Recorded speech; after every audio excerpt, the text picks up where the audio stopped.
recording දානවනේ. පරක්කු වෙලා එන අයට recording බලන්න පුළුවන්. Right. අපි වේගෙන් ගමු. Active voice simple present tense, right? මේක මෙහෙමයි. Active voice වලදී සිද්ධ වෙන්නේ මුල් වනවා කෙනෙක් එයා අදාළ ක්‍රියාව කරනවාය කියන උපකල්පනය මත ඉඳගෙන අදහස් ප්‍රකාශ කිරීම. ඒකෙදි සරල වර්තමාන කාලයට අපි කියනවා simple present tense කියලා. එතකොට මේකෙදි සිද්ධ වෙන්නේ සාමාන්‍යයෙන් පුරුද්දක් විදියට හැමදාම නිතරම කරන දේවල් විස්තර කිරීම. right? මොකද සාමාන්‍යයෙන් පුරුද්දක් විදියට හැමදාම නිතරම කරන දේවල් විස්තර කිරීමක් තමයි මේකෙදි සිද්ධ වෙන්නේ. right? අපි මේ when to use කියන තැන අපි පුංචි විස්තරයක් දැන් මෙයාගෙන් අපිට පුළුවන් බොහෝ වෙලාවට මේ සාමාන්‍ය එදිනෙදා වෙන දේවල් වලට අමතරව අනාගත කාලේ විස්තර කරන්න මෙයාව පාවිච්චි කරන්න පුළුවන් බැරි කමක් නැහැ. එතකොට බොහෝ වෙලාවට නමුත් වෙන්නේ සාමාන්‍යයෙන් පුරුද්දක් විදියට හැමදාම නිතරම කලාතුරකින් සමහර වෙලාවට ඒ වගේ කරන දේවල් විස්තර කරන්න තමයි පාවිච්චි කරන්නේ. මෙන්න මෙතන ලියාගන්න පුංචි නෝට් එකක්. සාමාන්‍යයෙන් පුරුද්දක් ලෙස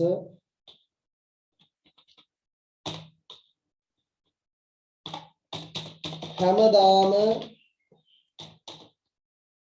නිතරම කරන දේවල් මෙන්ම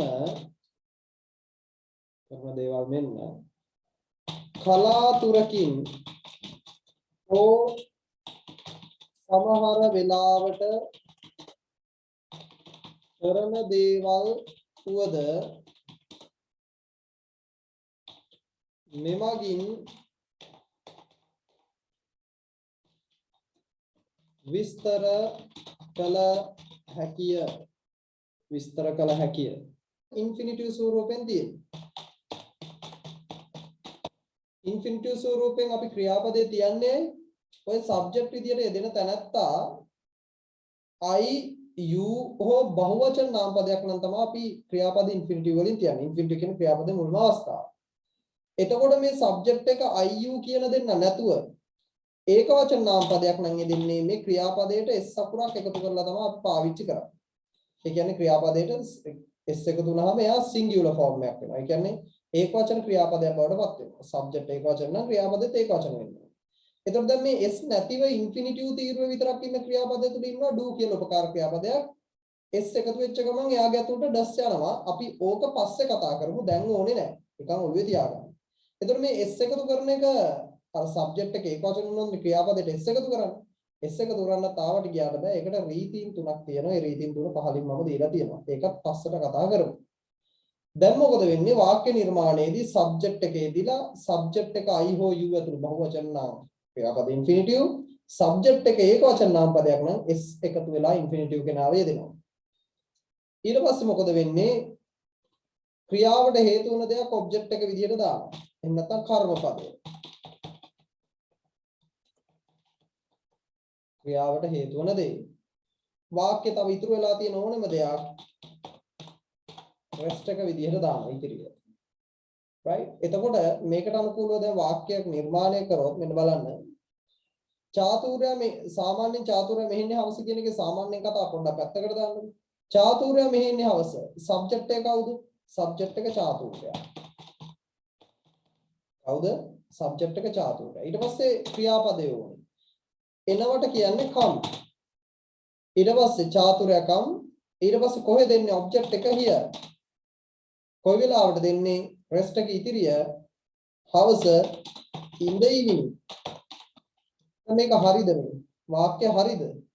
සාමාන්‍ය කතාව නැතුව නෑ වාක්‍ය වැරදි. මොකද්ද වැරද්ද? මං කිව්වා සබ්ජෙක්ට් එක ඒක වචන නම් ක්‍රියාපදයට s එන්න ඕන කියලා. එහෙනම් මේ come වලට මොකද වෙන්න ඕනේ? come එක comes බවට පත් වෙන්න ඕනේ. අන්න දැන් තමයි හරි. එතකොට Chathurya comes here in the evening. Chathurya මෙහෙ එන්නේ හවස. හැබැයි මෙතන මේ තියෙනවා සාමාන්‍යයෙන් කියන අදහසක්. right. අපි ඒක ගැන කතා කරමු. ඊට කලින් මෙතන මේ බලන්න box එකක් තියෙනවා. මෙන්න මේ box එකට එනවා වචන කිහිපයක්. right. ඉස්සෙල්ලා බලා ගන්න. අපිට සාමාන්‍යයෙන් කියන අදහස දෙන්න ඕනේ වුණොත් අපි පාවිච්චි කරනවා usually කියන වචනේ. right. usually කියන වචනෙන් තමයි සාමාන්‍යයෙන් අදහස දෙන්නේ. ඒතර මේ වචන ඇවිල්ලි ඉවර වෙලා මේ ස්වරූපේ පාවිච්චි වෙන බොහොම සුවිශේෂී වචන ටිකක්. right? ඊට පස්සේ අපිට නිතරම කියන අදහස කියන්න ඕනේ වුණොත් පාවිච්චි කරන always කියන වචනේ. always. ඒ වගේම තමයි සමහර වෙලාවට කියන අදහස් දෙන්න පාවිච්චි කරොත් අපි පාවිච්චි කරන්නේ sometimes කියන වචනේ. සමහර වෙලාවට. ඒ වගේම කලාතුරකින් කියන අදහස දෙන්න පාවිච්චි කරන්නේ rarely කියන වචනය. right? එතකොට කලාතුරකින් කියන අදහස එනවා. මේ අයගේ සිංහල අර්ථ ගත්තොත් always කියන්නේ නිතරම always කියන්නේ usually කියන්නේ සාමාන්‍යයෙන් ඊට පස්සේ always කියන්නේ නිතරම මේ හතර දෙනාවයි මම මෙතෙන්ට දාන්නේ මේ වගේ වචන ගණනාවක් තියෙනවා අපි ඒව පස්සට කතා කරමු. දැන් තව තියෙනවා often තියෙනවා never තියෙනවා right? මේ ඒවා පස්සේ කතා කරනවා right? දැන් මේ හතරයි මම දීලා තියෙන්නේ මේ හතර දැනට ඇති මේක තේරුම් ගන්න. sometimes කියන්නේ සමහර වෙලාවට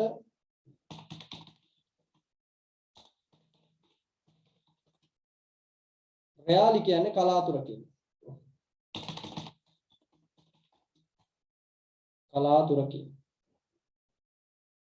right? එතකොට දැන් මේ අය කොතෙන්ටද භාවිතා වෙන්නේ වාක්‍යයේ? අන්න ඒක දැන් ප්‍රශ්නයක් නේ. ඔව්. මේ අය වාට ඕනනම් පාවිච්චි කරන්න පුළුවන් මුළු වාක්‍යයම පටන් ගන්න කලින් වාක්‍යයේ මුලට භාවිතා කිරීමේ හැකියාව තියෙනවා. කිසි ප්‍රශ්නයක් නැහැ. මේ ඕනෙම කෙනෙක් වාක්‍යයේ මුලට දාලා කතා කරන්න පුළුවන්. එහෙම නැත්නම් මුළු වාක්‍යයෙන්ම සබ්ජෙක්ට් එකෙන් පටන් අරගෙන ක්‍රියාපදේ කියන්න කලින් මෙන්න මෙතෙන්ට භාවිතා කරන්න පුළුවන්. සබ්ජෙක්ට් එක verb එක අතරමැදට. එහෙම නැත්නම් මුළු වාක්‍යෙම කියලා අවසානයේ මෙන්න මෙතෙන්ට භාවිතා කරන්න පුළුවන්. ඔබට කැමති තැනකට පාවිච්චි කරන්න පුළුවන්. right? දැන් මම මෙතන තියෙන්නේ සාමාන්‍යයෙන් චාතුරයම ඉන්නේ හවස කියන එකනේ. ඒකේ සාමාන්‍යයෙන් කියන අදහස කියන්නේ usually මම ඒක වාක්‍ය මුලට යොදනවා. මට ඕනේ මේකට තැනකට පාවිච්චි කරන්න පුළුවන්. right? මම usually කියන එක වාක්‍ය මුලට යොදනවා. එතකොට usually ඔන්න මම usually යෙදුවා. අපි මේක තව ටිකක් ලං කරමු. එතකොට ඔන්න usually chaturya comes in the evening. සාමාන්‍ය චාතුරය මෙහි ඉන්නේ හවස. usually chaturya comes in the evening. ඕන්න ඔයාලට මේක කියන්න පුළුවන්. ඔය චාතුර්ය සහ comes අතරමැද ප්‍රධාන ක්‍රියාපදේ subject එක අතරමැදට usually දාලා කියන්න පුළුවන්. ඒ කියන්නේ usually chaturya usually comes in the evening කියලා කියන්න පුළුවන්. එහෙම නැත්නම් මුළු වාක්‍යෙම කියලා අවසානයේට ඔයාලට මේක කියන්න පුළුවන්. ඒ කියන්නේ chaturya comes in the evening usually. එතකොට නිතරම chaturya මේ ඉන්නේ හවස කිව්වොත් ඔයාලට පුළුවන් always chaturya comes in the evening කියන්න පුළුවන්. එහෙම නැත්නම් chaturya always comes in the evening කියන්න පුළුවන්. එහෙම නැත්නම් chaturya comes in the evening always කියලා කියන්න පුළුවන්. සමහර වෙලාවට chaturya මේ ඉන්නේ හවස. Sometimes chaturya comes in the evening. එහෙම නැත්නම් chaturya sometimes comes in the evening. එහෙම නැත්නම් chaturya comes in the evening sometimes. කලාතුරකින් chaturya මේ ඉන්නේ හවස. එතකොට rarely chaturya comes in the evening. එහෙම නැත්නම් chaturya rarely comes in the evening. එහෙම නැත්නම් chaturya comes in the evening rarely. Very rarely කියන්නත් පුළුවන්. right? හරි. ඔය ටික ලියාගන්න.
දැන් මෙන්න මෙහෙම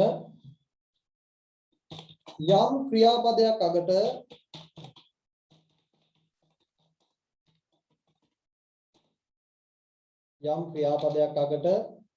S double S O X SH CH, right? යම් ක්‍රියාපදයක් අගට S double S O X SH CH යෙදියත් නම්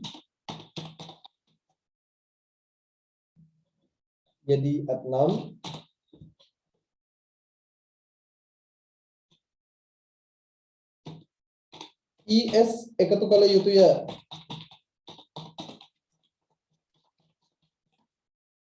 ES එකතු කළ යුතුය.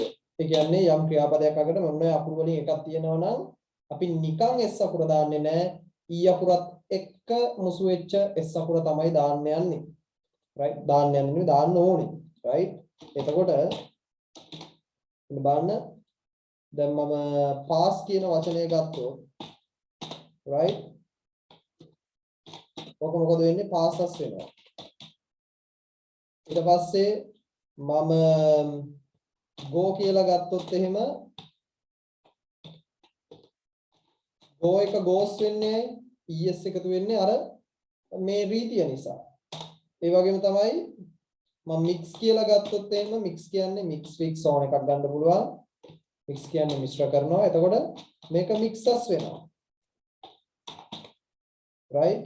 ඊට පස්සේ මොකද වෙන්නේ? අපි wash කියන එක ගත්තොත් right? to wash crash ඕන එකක් දාන්න පුළුවන්. dash වෙන්නත් පුළුවන්. right? එතකොට මේ wash නම් washes. ඒ වගේම තමයි අපි catch කියන එක ගත්තොත් catch watch ඔය තියෙන ක්‍රියාපද වල තරම් තියෙනවා අද ch වලින් ඉවර වෙන. මොකද වෙන්නේ? එතකොට මේක ලියන්නේ catches කියන්නේ catches කියලා නෙමෙයි cats. wash washes හරි. හැබැයි catch catches කියන්නේ cats කියලායි කියන්නේ. right. හරි. අකුර යෙදී ඇති විට y අකුරේදී ඇති විට එම y අකුරට පෙර අකුර y අකුරට පෙර අකුර vowel a e I o u නොවන අකුරක් නම් right y ඉවත් කර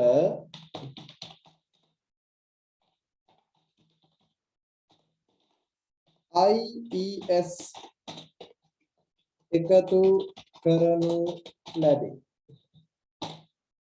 මොකද මේ කියන්නේ යම් ක්‍රියාපදයක් අගට y අකුර යෙදීලා තියෙනවනම් කෙලින්ම බලන්නේ y එක දිහා ඊට පස්සේ එම y අකුරට පෙර අකුර කලින් තියෙන අකුර vowel මම vowel ලිව්වේ ලේසි නිසා vowel කියන්නේ a e i o u නොවන අකුරක් නෑ. ඒ කියන්නේ consonant අකුරක් නෑ. consonant කියලා ලියලා මට උතර අකුරු 21ක් ලියන්න වෙනවා. ඒ නිසා ඉතින් මම vowel කියලා අකුරු 5යි තියෙන්නේ. ඒ ටික ලියනවා. එතකොට vowel නොවන අකුරක් vowel වෙන්න බෑ. vowel නම් මේකටයි තියෙන්නේ. vowel නොවන අකුරක් නම් මොකද කරන්නේ? y අකුර කෙලින්ම අයින් කරා es වලින් is දාලා මේක හැදුවා. right? එතකොට උදාහරණ ගත්තොත් right අපි ගමු fly කියන්නේ ඉගිලෙනවා. අග y තියෙනවා. y වලට කලින් තියෙන්නේ vowel අකුරක් නෙමෙයි l අකුරක් තියෙන්නේ. මේ l අකුර තියෙන්නේ. එතකොට consonant අකුරක්. එතකොට මේක flies. ඊට පස්සේ cry නම් cries. ඊට පස්සේ certify කියන්නේ සහතික කරනවා. certify කියන්නේ සහතික කරනවා. එතකොට මේක certifies වෙනවා. දැන් මේ අයි මේ s එකතු කරන්නේ subject එකේ ඒක වචන උනවා. ක්‍රියාපදයේ s එන්න ඕනේ. right? එතකොට එහෙම. තව එකක් ගමු justify කියන්නේ නිදහසට කරුණු කියනවා. නැත්නම් සාධාරණයට කරුණු කියනවා කියලා ගන්නත් පුළුවන්. එතකොට මේක justify right? just td කියලා කියනවා. justify එතකොට justifies මේකට තව එකක් දැම්ම හැකි study එතකොට මේකත් මොකද වෙන්නේ studies වෙනවා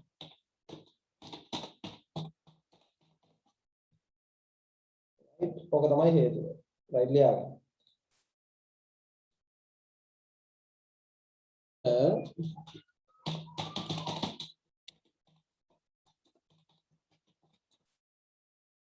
බල නොපාන ඉහත රීතීන් තුනට බල නොපාන අනෙක්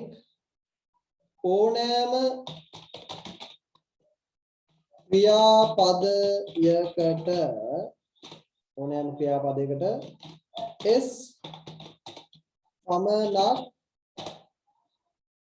එකතු වේ right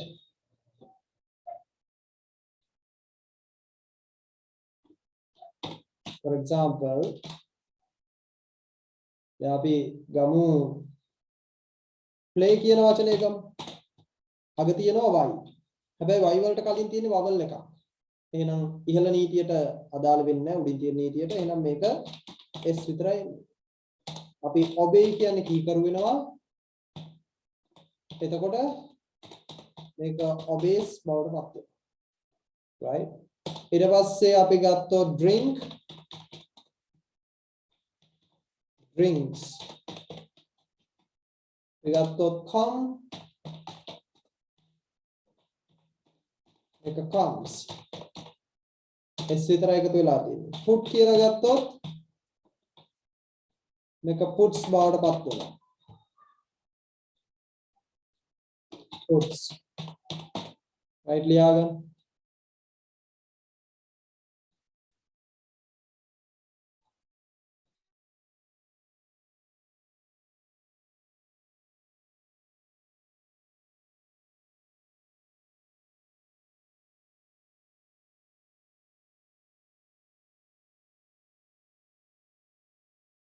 දැන් අය කෝපි බොනවා නම් සබ්ජෙක්ට් එක වෙන්නේ අය ඒ නිසා she ක්‍රියාපදයේ වෙන්නේ drink ඊට පස්සේ මොනවද බොන්නේ coffee මේක හරිද දැන් මේක සම්පූර්ණ වැරදි මොකක්ද වැරද්ද she ඒක වචන නිසා මේ drink වලට s අකුරක් ඇවිත් නැහැ ඉතින් s අකුර දාන්න she drinks coffee දැන් මේකෙදි මෙහෙමයි මේකෙදි සිද්ධ වෙන්නේ මේකෙදි උපකාර ක්‍රියාපදය පේන්නේ නැහනේ මම කිව්වා සාමාන්‍යයෙන් s අකුරක් එකතු වෙනවා නම් ක්‍රියාපදයේ ඒ s අකුරෙන් සංකේතවත් වෙන්නේ යාගේ ඇතුලේ does නැමැති උපකාර ක්‍රියාපදයේ තියෙනවා කියලා. මොකද්ද තියෙන්නේ does. මේ s අකුර එකතු වෙන්නේ නැතුව ක්‍රියාපදයේ සාමාන්‍ය ස්වරූපේ ඉන්ෆිනිටිව් වලින් තියෙනවා නම් යාගේ ඇතුලෙන් තියෙන්නේ do. හැබැයි දැන් අපි නෙගටිව් සහ ඉන්ට්‍රොගටිව්ස් ඒ කියන්නේ ප්‍රශ්න සහ නැත යන අර්ථය ඒව හදද්දී ඔය does හරි do හරි එළියට ගන්න. හරි අර s අකුර එකතු වෙලා තියෙන එකේ does එකනේ තියෙන්නේ. එයාව එළියට ගත්ත ගමන් අර s අකුර නැති වෙනවා. හැබැයි ඉන්ෆිනිටිව් තීරුව ඇතුලේ ඉන්න අයගේ do කියන කෙනා ඇතුලේ තියෙන නිසා එයාව නෙගටිව් ඉන්ට්‍රොගටිව් හදන්න එළියට ගත්තාම එයාගේ කිසි වෙනස් වීමක් සිද්ධ වෙන්නේ නැහැ. right? ඒක පොඩ්ඩක් ඔළුවට දා ගන්න ඕනේ. right? එතකොට මෙන්න මම මෙතන හදනවා අය කෝපි බොන්නේ නැත්තම් does එක මුලට ගන්න ඕනේ. මුලට කියන්නේ එළියට. එතකොට she does වලට not එකතු වුණාම doesn't බවට පත් වෙනවා. එතකොට she doesn't drink දැන් drinks වෙන්නේ නැහැ නේ does එළියනේ. යට not එකතු වෙලා. එතකොට she doesn't drinks කියන්නේ she doesn't drink coffee. ඊට පස්සේ අය කෝපි බොනවද? අර මේ drinks ඇතුලේ තියෙන does එක she ගෙන් මුලට ගන්නවා. එතකොට does she drinks කියන්නේ does she drink coffee නෝමයි ඊට පස්සේ අය කෝපි බොන්නේ නැත්නම් අර doesn't කියන කෙනාව මුලට අරගෙන හදන්නේ doesn't she drink coffee right ඊට පස්සේ තියෙන්නේ ඔවුන් තේ බොනවා නම් කොහොමද කියන්නේ they බහුවචන they drink මොනවද බොන්නේ තේ නම් tea right ළමයි ඕගොල්ලන්ට මේ ඕගොල්ලන්ගේ උසස් පෙළ අලුත් ටියුට් එක කියන්නේ අගෝස්තු මාසේ ටියුට් එක අමිල සර්ලා දිහායින් ගන්න බෑ මේ ටිකේ අමිල සර්ලා නිරෝධානය වෙන නිසා ඕගලන්ට ගන්නවා නම් ගන්න පුළුවන් සිකුරාදා දවසේ පමණයි ඒකත් 12 සිට 3 වෙනකන් විතරයි ගන්න පුළුවන් ඒකත් සියාරා පන්තියෙන් තමයි මට්ටක් කුලියකින් ගන්න පුළුවන් ඒ වෙලාවේ නදුන් සර් ඉන්නවා පන්තියේ එයා ඉන්නේ පැය 3යි ඒ පැය 3 ඇතුළත ගිහිල්ලා ඔයගොල්ලෝ ටියුට් එක අරගන්න හරි නේද right ඔන්න නොකියුවයි කියන්න එපා වෙන ක්‍රමයක් නෑ ගන්න they drink tea ඒගොල්ලෝ තේ බොනවා ඊට පස්සේ මේගොල්ලන්ගේ ඇතුලේ තියෙන්නේ do කියන කෙනා එයා මුලට ගන්නවා එතකොට එළියට ගන්නවා එතකොට they don't drink වල මොකුත් කැලලක් අඩු වෙන්නේ නැහැ don't ගත්තයි කියන්නේ do ගත්තයි කියන එතකොට they don't drink tea ඊට පස්සේ ඔවුන් තේ බොනවද අර drink ඇතුලේ තියෙන do එළියට එනවා do they drink tea ඊට පස්සේ ඔවුන් තේ බොන්නේ නැද්ද don't they drink tea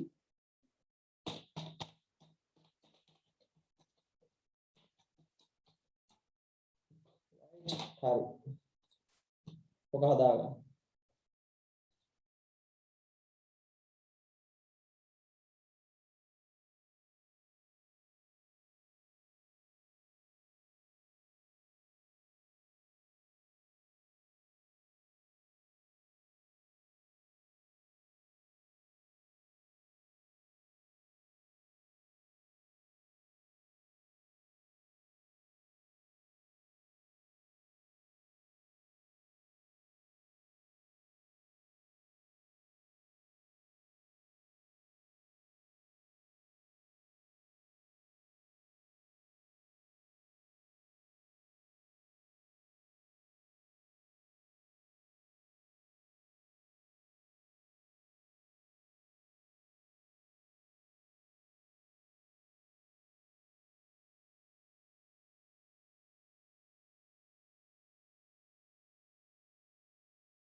right මෙතනත් එහෙම තමයි right එතකොට doට සුපකාර ක්‍රියාපද ලෙස පමණන්ව ප්‍රධාන ක්‍රියාපද ලෙසදීද යෙදීමේදීද සැලකිලිමත් විය යුතුය මම හැමදාම ව්‍යායාම කරනවා I do exercises every day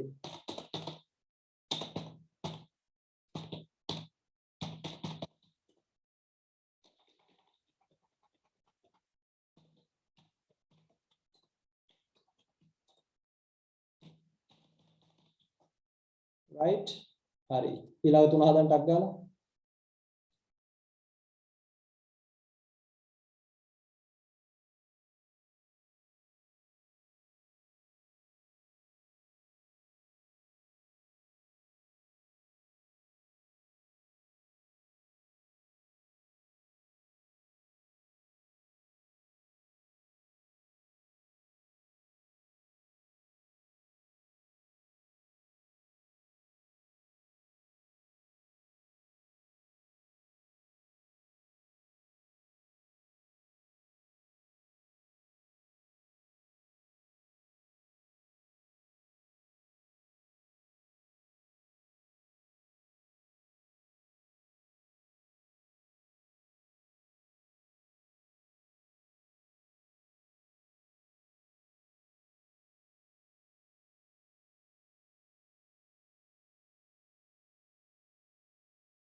right එතකොට මම හැමදාම ව්‍යායාම කරන්නේ I don't do exercises every day ඔහු ගෙදර වැඩ කරන්නේ රැට he does homework at night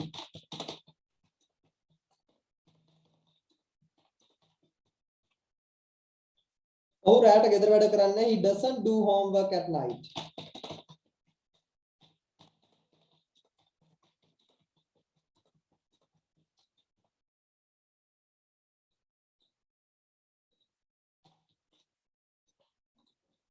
right?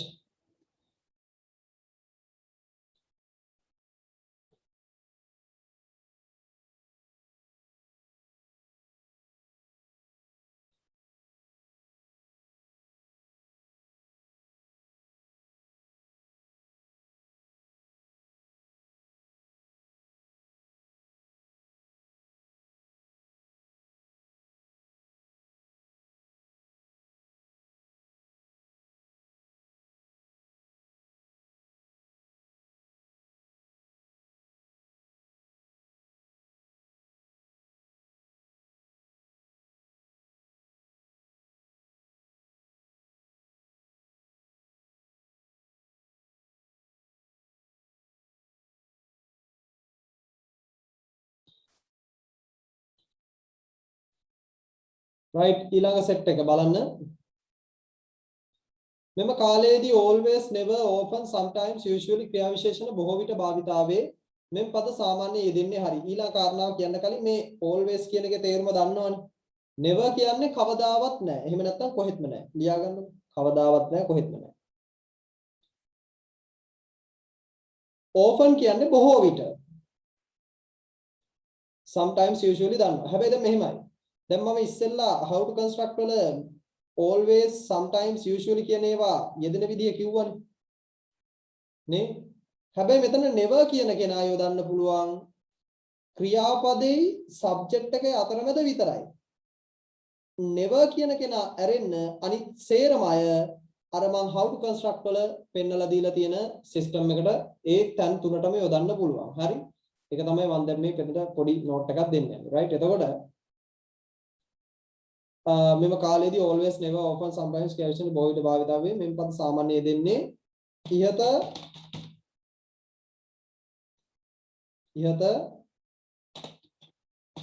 how to construct he පෙන්වා ඇති ආකාරයටයි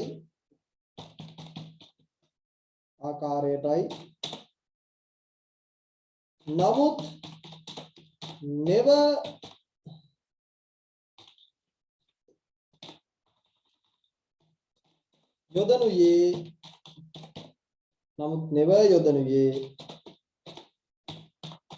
subject or verb අතරමැදට පමණි right ඔන්න මායි කියනවා ඊට how to construct he පෙන්වා ඇති ආකාරයටයි නමුත් never යොදනුයේ subject හා verb අතර මැදට පමණි ආයි කියනවා ඉහත how to කියන්නේ මෙම පද සාමාන්‍ය දෙන්නේ කියලා තියෙනවානේ ඉහත how to construct he පෙන්වා ඇති ආකාරයටයි නමුත් never යොදනුයේ subject හා verb අතර මැදට පමණි